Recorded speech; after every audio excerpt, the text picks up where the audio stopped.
দেশ বিদেশে আগামী 24 নভেম্বর বিক্ষোভের ডাক দিয়েছেন পাকিস্তানের সাবেক প্রধানমন্ত্রী ইমরান খান। সাবেক এই প্রধানমন্ত্রীর মুক্তির দাবিতে বড় ধরনের বিক্ষোভের প্রস্তুতি নিচ্ছে তার দল পাকিস্তান তেহরিক-ই-ইনসাফ। এর মধ্যেই দেশটির প্রতিরক্ষা মন্ত্রী খাজা মোহাম্মদ আসিফ পিটিআই এর সঙ্গে আলোচনার প্রস্তাব দিলেন। পাকিস্তান গণমাধ্যম দ্য ডন বলছে, রোববার খাজা মোহাম্মদ আসিফ এই প্রস্তাব দেন। গণমাধ্যমের সঙ্গে কথা বলার সময় পাকিস্তানের প্রতিরক্ষা মন্ত্রী বলেছেন, পিটিআই এর জন্য আলোচনার দরজা সবসময় খোলা, কিন্তু দুর্ভাগ্যবশত ইমরান খান রাজনৈতিক নেতাদের সঙ্গে আলোচনায় বসতে চান না। তিনি চান সেনাবাহিনীর সঙ্গে আলোচনায় বসতে। এর আগে অবশ্য পাকিস্তানের ক্ষমতাসীন PSLN পার্টির প্রেসিডেন্ট নওয়াজ শরীফ বলেন, পিটিআই এর 24 নভেম্বর বিক্ষোভ পাকিস্তানের অগ্রগতিতে বাধা হতে পারবে না।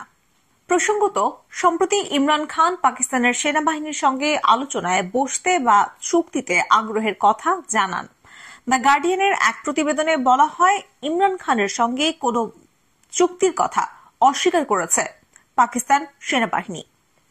এদিকে ইমরান খানের মুক্তির দাবিতে সরকারের ওপর চাপ সৃষ্টি করতে এর আগে খাইবার পাখতুনখাওয়া প্রদেশের মুখ্যমন্ত্রী আলী আমিন গান্দারপুরের নেতৃত্বে 2 দফা বিক্ষোভ করেছে পিটিআই।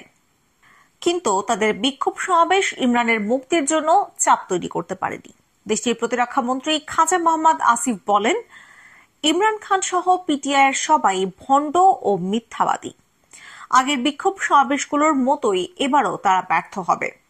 PMLN পার্টির এই নেতা অভিযোগ করে বলেন, প্রতিবার পিটিআই নেতারা তাদের কর্মীদের উদ্বুদ্ধ করে সমাবেশে আনেন, কিন্তু আইন শৃঙ্খলা রক্ষাকারী বাহিনীর হাতে নাকাল হয়ে মাঝপথে ছেড়ে পালান।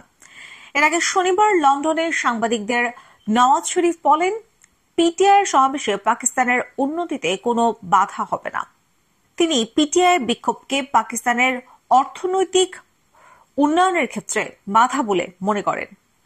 প্রধানমন্ত্রী থাকাকালে ইমরান খান পাকিস্তানের সম্মানের ক্ষতি করেছেন বলেও তিনি অভিযোগ করেন। 2022 সালের এপ্রিলে পার্লামেন্টের অনাস্থা ভোটে ক্ষমতাচ্যুত হন ইমরান খান। এরপর পাকিস্তানের বিভিন্ন আদালতে তার বিরুদ্ধে শতাধিক মামলা হয়েছে। গত বছরের মে মাসে গ্রেপ্তার করা হয় তাকে। বর্তমানে ইমরান খানকে রাওয়ালপিন্ডির আদিয়ালা কারাগারে রাখা হয়েছে।